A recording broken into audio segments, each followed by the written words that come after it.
In this video I'm going to show you how to customize the toolbar in the Keynote app. First we have to open up the app, and here we already have a document. From here we just move to the top row, click on View here, and then at the bottom we find Customize Toolbar.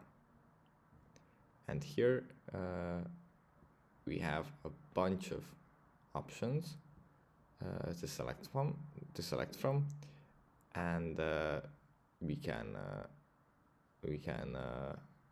add or remove these things into the